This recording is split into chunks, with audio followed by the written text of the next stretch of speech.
Salut les curieux et bienvenue aux nouvelles personnes qui découvrent la chaîne. Anecdate, c'est une vidéo par jour avec des anecdotes basées sur la date du jour. Et aujourd'hui nous sommes le 15 septembre. Le 15 septembre c'est une date très importante pour 5 pays. Le Costa Rica, le Guatemala, le Salvador, le Honduras et le Nicaragua, qui obtiennent leur indépendance de l'Espagne le 15 septembre 1821. C'est donc aujourd'hui leur fête nationale. On va donc s'intéresser de plus près à ces pays et vous allez vite voir qu'ils sont vraiment différents les uns des autres. Si d'un côté certains d'entre eux sont devenus des exemples de paix et de qualité de vie, certains situés juste à côté ont sombré dans la guerre et la délinquance. Quand le football mène à la guerre, c'est tout de suite dans Anecdate.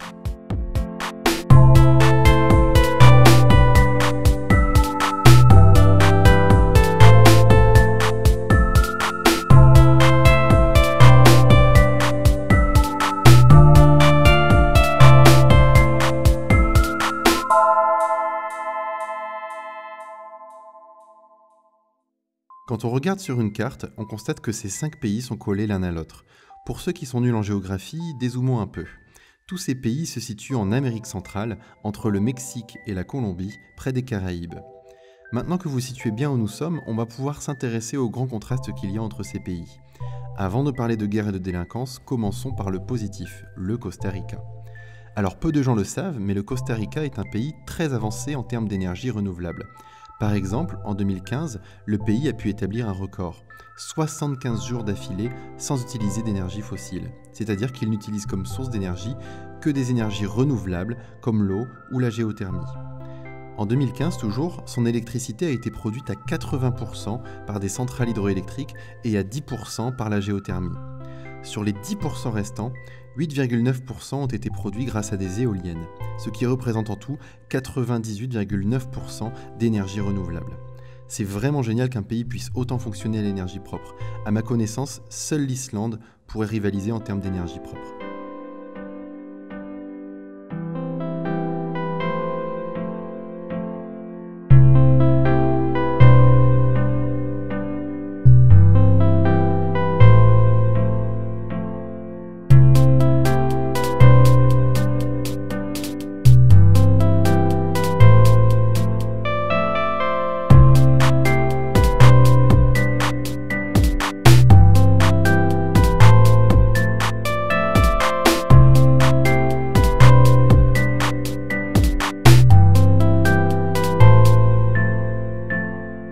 Mais c'est surtout en termes militaires que le Costa Rica se démarque au niveau mondial.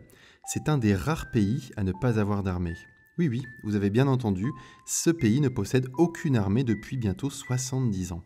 Alors bien sûr, ça ne s'est pas fait sans raison, il aura malheureusement fallu qu'une guerre civile ait lieu pendant des mois et fasse des centaines de morts, mais le 1er décembre 1948, un leader socialo-démocrate qu'on surnomme Don Pepe prend le pouvoir. Avec son gouvernement provisoire, il décrète la nationalisation des banques et l'abolition de l'armée. Et pour bien symboliser tout ça, il se rend à la caserne Bella Vista, au cœur de la capitale, et frappe les murs d'un coup de masse. Alors oui, ce mec va perdre son boulot et vu sa tête, il s'en rend compte à cet instant. Mais bon, la caserne est offerte à l'Université du Costa Rica, qui en fait un musée national. Plutôt sympa, non ? Alors déjà, par ce beau geste, il met fin à toute guerre et violence au sein de ce pays, mais plus que ça, il permet au Costa Rica de se hisser à la 48e place mondiale en termes de niveau de développement, là où ses voisins, le Nicaragua et le Guatemala, atteignent péniblement les 110 et 118e places. En plus, le budget normalement réservé à l'armée a été redistribué à l'éducation et à l'augmentation du niveau de vie des habitants, et ça c'est plutôt cool. D'ailleurs, en 1985, alors que de nombreuses guerres éclatent autour du Costa Rica et face à la menace, un sondage demande à la population si elle souhaite un retour de l'armée. La réponse a été non à 90%. Mais cette jolie histoire ne s'arrête pas là. En 1987, le président du Costa Rica, Oscar Arias Sanchez, s'est vu décerner le prix Nobel de la paix pour avoir réuni à plusieurs reprises les dirigeants du Guatemala, du Honduras, du Salvador et du Nicaragua pour mettre fin au conflit qui les opposait. Au final, grâce à lui, en 1994, le Panama, pays voisin du Costa Rica, décide aussi de supprimer toute son armée.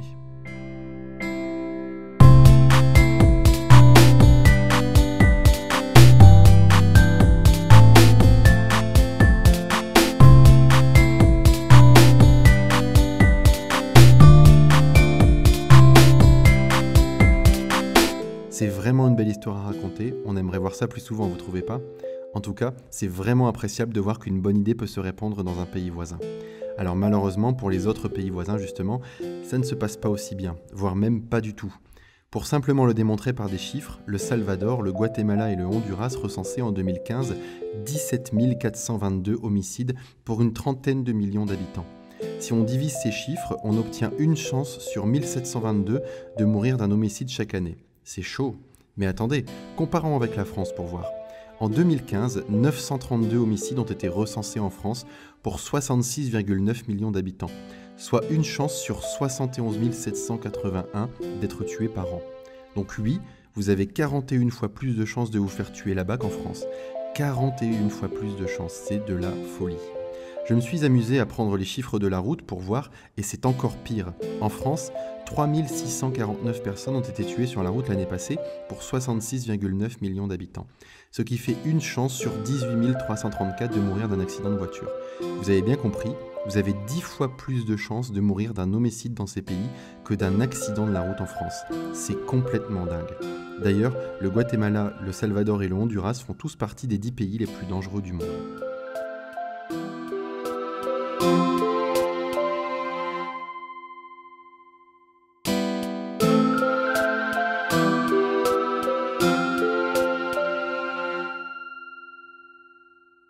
Mais c'est le 14 juillet 1969 qu'a eu lieu un événement très particulier, la guerre du football.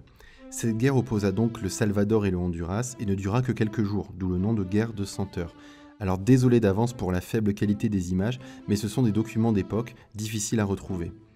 Alors pour commencer, ce n'est pas son vrai nom, la guerre du football, puisqu'on l'appelle officiellement la guerre de 100 heures, étant donné qu'elle a duré 4 jours. Mais les quelques personnes connaissant cette guerre la connaissent plutôt sous le nom de guerre du football, puisque c'est le titre qu'ont utilisé la plupart des journaux à l'époque. D'ailleurs, pour l'anecdote, le football n'a pas du tout été la cause réelle de cette guerre, mais plutôt le déclencheur. Les tensions étaient déjà très grandes avant les matchs concernés. Des tensions à base d'immigration principalement, car de nombreuses personnes fuyaient le Salvador pour s'installer dans le pays voisin. Après plusieurs matchs de football difficiles, où on brûla les hôtels où résidaient les équipes adverses, où des supporters furent molestés, voire tués, la tension entre les pays s'accentua et les relations diplomatiques furent rompues. Le 14 juillet, le Salvador envahit carrément le Honduras avec 8000 soldats et des armes récentes, là où en face on ne disposait que de 2500 soldats et du vieux matériel. Inutile de dire que l'armée salvadorienne avança très rapidement. Le lendemain, la capitale était déjà capturée. Heureusement, le Honduras possédait la meilleure flotte aérienne, ce qui lui permit de paralyser l'armée adverse en détruisant ses dépôts de munitions et de carburant. Avec la pression de la communauté internationale et son armée paralysée, le Salvador retira ses troupes 3 jours plus tard, le 19 juillet. Le bilan est catastrophique. 3000 morts, 15 000 blessés et 50 000 sans-abri, sans compter une crise économique sans précédent pour le Salvador.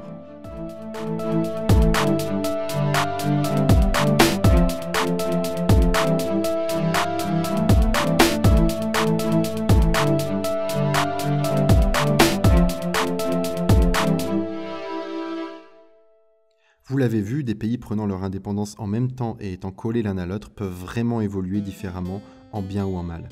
Une dernière anecdote avant de se quitter, le Nicaragua est, avec la Syrie et maintenant les États-Unis, l'un des seuls pays à ne pas avoir signé l'accord de Paris sur le climat, alors que certains pays beaucoup plus isolés ou en guerre, comme l'Irak ou la Corée du Nord, l'ont fait. Étonnant, non ?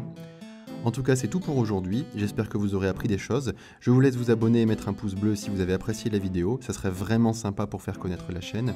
N'hésitez pas non plus à partager la vidéo pour apprendre des choses à vos amis. Sur ce les curieux, je vous dis à demain et n'oubliez pas, chaque jour est une découverte.